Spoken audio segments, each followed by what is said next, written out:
You ask Tiger to solve.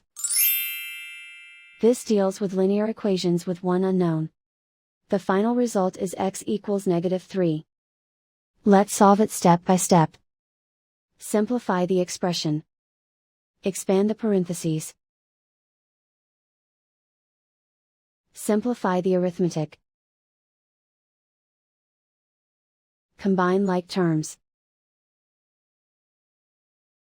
Group all x terms on the left side of the equation.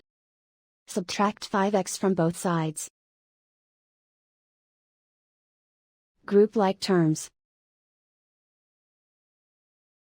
Simplify the arithmetic. Group like terms.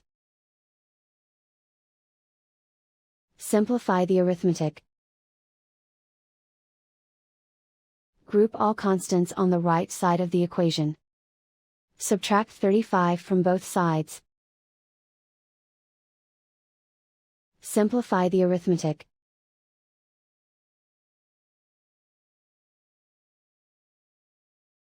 Convert the x into a positive number. Multiply both sides by -1.